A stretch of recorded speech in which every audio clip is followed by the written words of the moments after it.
ठीक है। Hello everyone, I am Bindu Chaudhary. Welcome to my channel point educator. और यहाँ हम बात करते हैं point to point topics for exams. आज ऐसा ही मोस्ट इम्पोर्टेंट टॉपिक लेकर आई हूँ साइकोलॉजी में, लर्निंग डिसएबिलिटीज।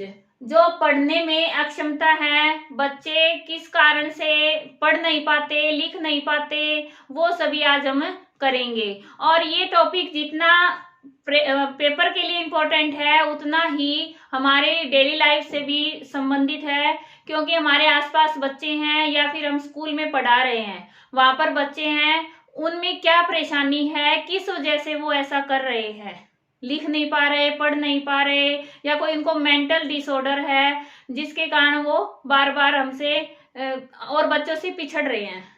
ठीक है। और टीचर क्या सोचते हैं कि बच्चे जानबूझकर ऐसा कर रहे हैं। अगर आप ये सब समझ जाएंगे तो आपको पता चल सकता है कि बच्चे में क्या प्रॉब्लम है। अब हम करते हैं अपना टॉपिक डिसलेक्सिया। सबसे पहले डिसलेक्सिया, लेक्सिया क्या होता है? लेक्सिया वर्ड है, इसका मतलब होता है लैंग्वेज, रीडिंग यानी पठन। तो ये एक पठन विकार है, पढ़ने से संबंधित है। बच्चा लिखे हुए को पढ़ता है, उस टाइम ही उसको ये दिक्कत होती है, डिसलेक्सिया। ठीक है। अब आपको कई वर्ड एक जैसे लगेंगे, मैं आपको बता दें, डी से मतलब आप सोच लेना कि डिस्काउंट है, यानी कमी है, कम है, और ए का मतलब ऑल, पूरी तरह से है। ठीक है। अब डिसलेक्सिया यानी उसको अब रीडिंग में प्रॉब्लम है, तो पठन विकार है ये। उसे लेटर्स पढ़ने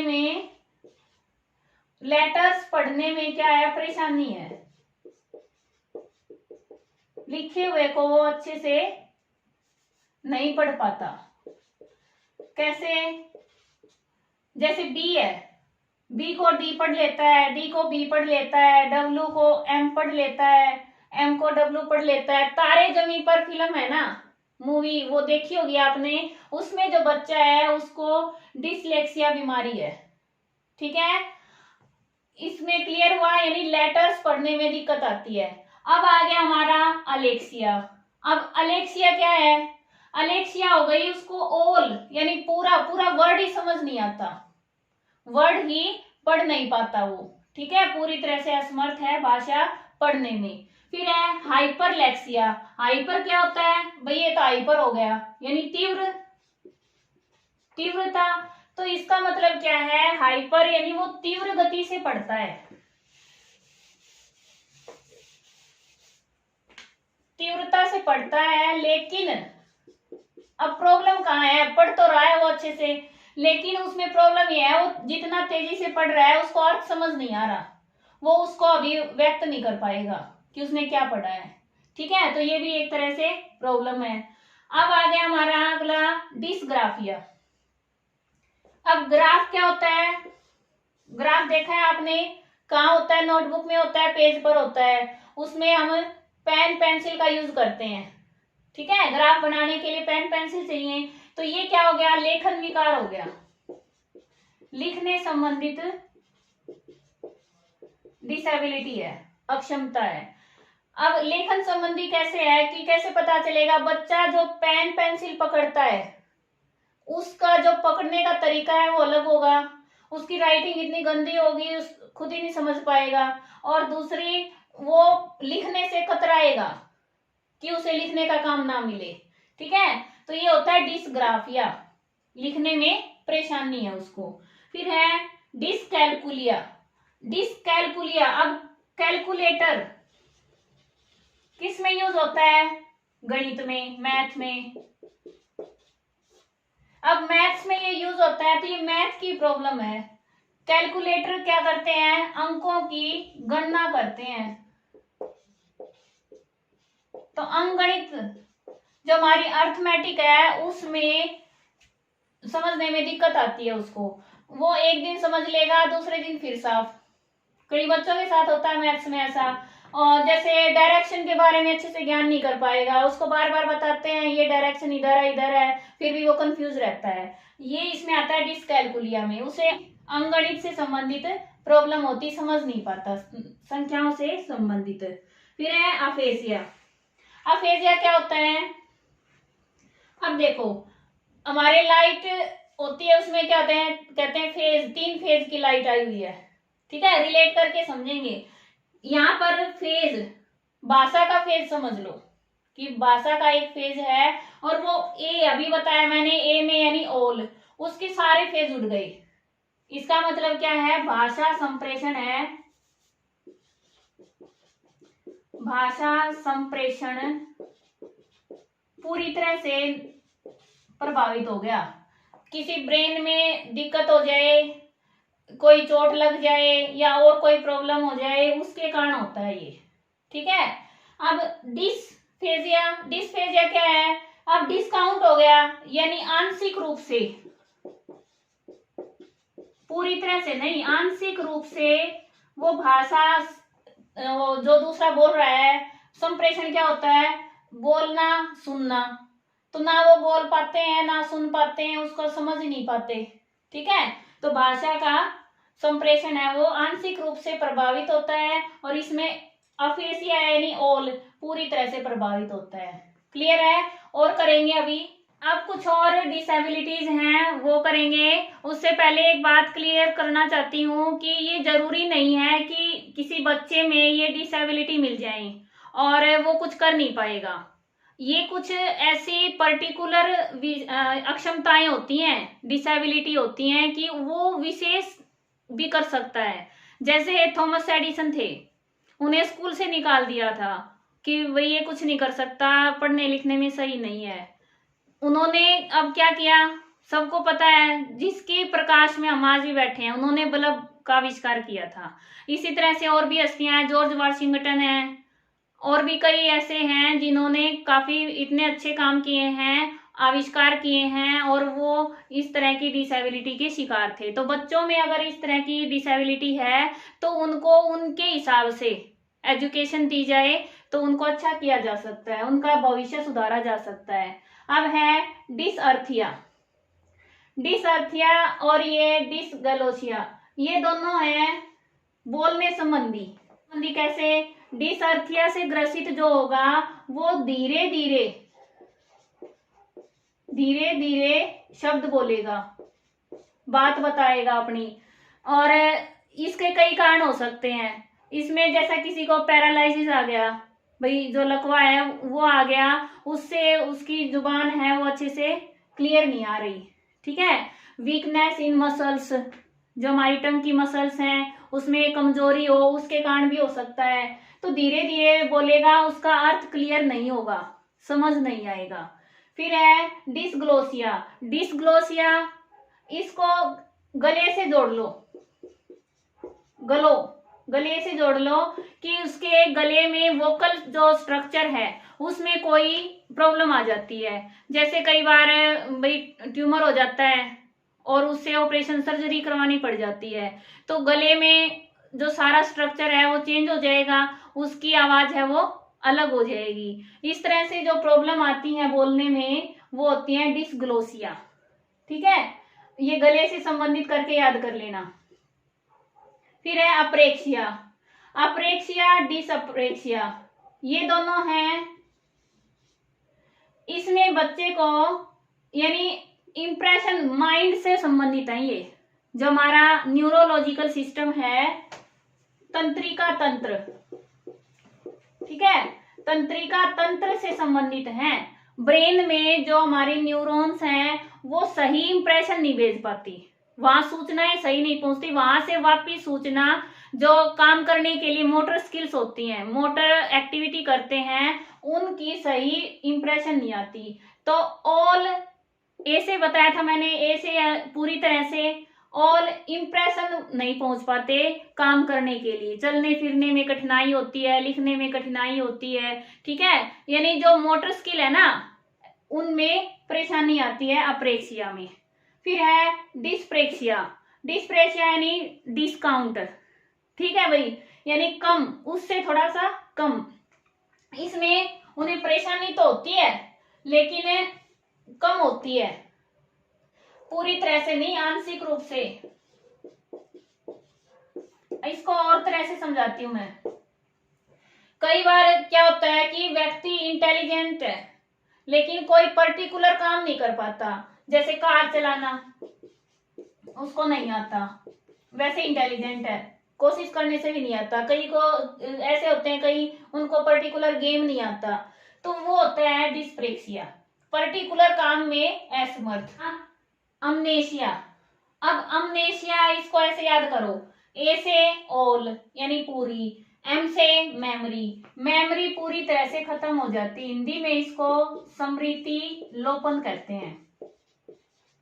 ब्रेन डैमेज हो जाए किसी तरह से और तब ये होता है, ठीक है, स्मृति लोपन। फिर है डिस्किनेशिया।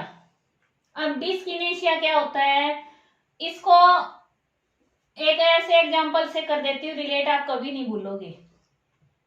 जैसे हमारे मोबाइल में रेंज नेटवर्क आता है जाता है, कभी कनेक्ट होता है कभी डिस्कनेक्ट होता है, ऐसे ही ये है, इसमें माइंड के जो प्रोसेस है, न्यूरोलॉजिकल सिस्टम है, उसमें मोटर स्किल्स के प्रति कनेक्शन कभी हो जाता है कभी नहीं होता। तो जो कंपन होता है ना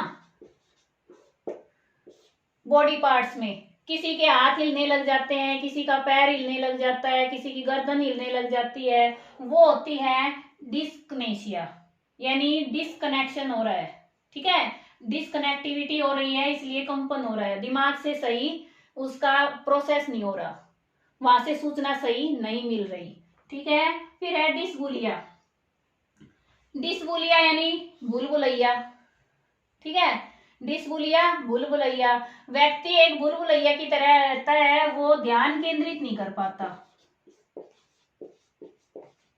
अटेंशन की कमी रहती है,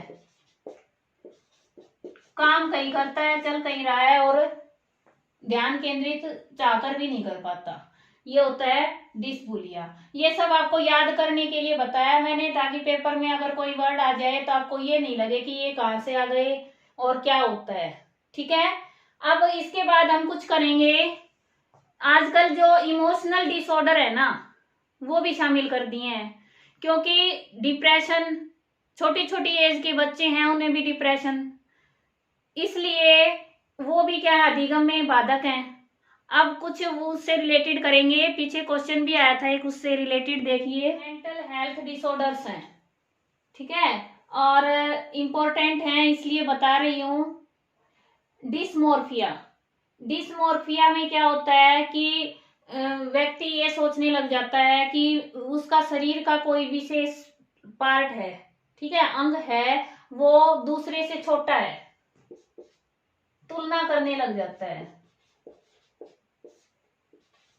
अपने विशेष अंग की दूसरे के साथ तुलना करने लग जाता है। और ज्यादातर आपने ये देखा भी होगा, जो एडोलेसेंस में होते हैं उस उम्र में सोचते हैं बच्चे, लड़के अपने हिसाब से तुलना करते हैं, लड़की अपने हिसाब से कि भाई मेरा ये अंग छोटा रह गया है दूसरे का बड़ा है, तो इसको हम कैसे याद करेंगे, मोर, मोर यानी अधिक, ठीक है, तो दूसरे के पास ज्यादा है, इससे रिलेट कर लेंगे, तुलना करते हैं। फिर है डिस्थीमिया, डिस्थीमिया क्या होता है, ये बहुत ही भयानक बीमारी है, डिप्रेशन की, तनाव की, तनाव की बीमारी है। और इसको याद करने के लिए क्या करेंगे, थीमिया, थम सा जाता है इंसान, जब डिप्रेशन में होता है उसके विचार हैं वो एक ही जगह थम जाते हैं, बार बार वही सोचता है और वो डिप्रेशन से बाहर नहीं आ पाता, इसलिए उसकी जो, ये सोच लो कि जीवन वही थम गया है, रो गई है, ठीक है। अब इसके बाद है attention deficit hyper activity disorder, और इसकी शॉर्ट फॉर्म है ADHD, और ये पेपर में आ चुका है एचटेट में। कैसे, क्या होता है इसमें कि बच्चा है वो ध्यान केंद्रित नहीं कर पाता, अवधान न्यूनता, किसी जो बात है उस पर ध्यान केंद्रित नहीं कर पाता, और अति सक्रियता हाइपर एक्टिविटी, कब दिखाता हाइपर एक्टिविटी, जब वो अवसाद में होता है, जब वो हाइपर एक्टिव हो जाता है तो अनाप शनाप कुछ भी बोलने लग जाता है और उसका अटेंशन है वो एक जगह नहीं रहता। इस तरह का जो डिसऑर्डर है वो होता है ADHD। और ये इंपॉर्टेंट है भाई, एक ये और एक ये मोस्ट इंपॉर्टेंट है, ठीक है। ऑटिज्म, ऑटिज्म क्या है, इसको ऑटिज्म स्पेक्ट्रम डिसऑर्डर भी कहा जाता है। और इसका मतलब होता है आत्म विमोह, कि जो बच्चा है वो एक ही वस्तु पर ध्यान केंद्रित करता है। यहाँ पर क्या है, ध्यान न्यूनता है। और इसमें क्या है, वो एक ही जगह, यानी उसका जो दिमाग है वो मल्टीटास्क में इन्वॉल्व नहीं हो सकता, वो अपनी ही धुन में लगा रहता है। उसको समाज के नियमों की कोई परवाह नहीं है। इसमें भी समाज के नियम का उल्लंघन करता है वो, जब वो अनाप शनाप बोलता है, कुछ भी बोलता है, ठीक है। और इसमें उसको पता ही नहीं है, वो अपने काम में ही लगा रहता है। तो यहाँ पर वो क्या है, सोशल इंटरेक्शन नहीं कर पाता, कम्युनिकेशन नहीं कर पाता, वर्बल नॉन वर्बल, ठीक है। और जो ऑटिज्म है ये लगभग 3 इयर्स की एज में पता चलता है, उससे पहले पता भी नहीं चलता बच्चे में। क्यों? क्योंकि बच्चा है वो लैंग्वेज सीखता है, वहां पर उसकी जो लैंग्वेज है वो रोबोटिक हो जाती है, यानी रोबोट जैसे उसको बुलवाएंगे वही बोलेगा। इसी तरह से बच्चा है अलग से कुछ नहीं सीख पाता, उसको जैसा बुलवाएंगे वही वही सीखता है वो, ठीक है। रोबोटिक लैंग्वेज सीखता है और उसकी जो स्किल्स हैं वो पुअर होती हैं। और बच्चा है वो अपने ही काम में लगा रहता है, अपनी धुन में, कोई परवाह नहीं करता कौन क्या कर रहा है, ठीक है। इस तरह से वो आत्म विमोह कहा जाता है। स्वलीनता बहुत ज्यादा पाई जाती है बच्चों में, और इसके लिए अब हरियाणा में भी गुड़गांव में ऑटिज्म सेंटर खोला गया है, ठीक है। फिर है अगली हमारी ये दो है ना, नेक्स्ट ये होती है टेस्ट से संबंधित, स्वाद से संबंधित, ये भी मैंने शामिल कर दी, ठीक है, ताकि आपको पता चले कि ऐसी भी बीमारी होती है। अगेशिया और डिस्गेशिया, सेम रूल है। अगेशिया यानी पूरी तरह से, डिस्गेशिया यानी उसमें डिस्काउंट है, थोड़ी कम है, आंशिक रूप से है। तो अगेशिया में पूरी तरह से उसका टेस्ट है वो खत्म हो जाता है, उसको स्वाद का ही नहीं पता, ठीक है, स्वाद का नहीं पता। और इसमें कोई विशेष, जैसे नमकीन और खट्टे में या नमकीन और मीठे में उसको अंतर नहीं पता चलता, इस तरह से होता है। और इसमें तो स्वाद बिल्कुल ही चला जाता है। इसको याद करने के लिए डिस्गेशिया अगेशिया, यानी गैस नहीं कर पाता वो अपने स्वाद की, अनुमान नहीं लगा पाता क्या स्वाद है, ठीक है। इस तरह से याद कर लेंगे। मैंने अपनी तरफ से काफी ऐसी ट्रिक बताई हैं, संबंध स्थापित किया है ताकि आप कंफ्यूज ना हो, क्योंकि सभी में डिस और इया ये तो सभी में है, ठीक है। बीच के जो वर्ड हैं उनको दूसरे से रिलेट करके याद करने के लिए आसानी हो जाती है, तो रिवाइज जरूर करना। और ये जरूरी नहीं कि बच्चे में एक ही डिसेबिलिटी हो, कई बार बच्चों में 2-3 भी इकट्ठी हो जाती हैं। और स्टीफन हॉकिंस का नाम आपने सुना होगा, उनमें भी इस तरह की डिसेबिलिटी थी कि उनकी जो मोटर स्किल्स थी वो काम नहीं करती थी और उनका दिमाग, ब्रेन है वो काम करता था, ठीक है।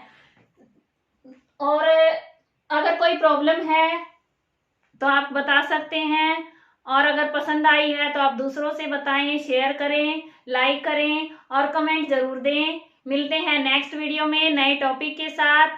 थैंक्स फॉर वॉचिंग, और घंटी बजाओ, नोटिफिकेशन पाओ।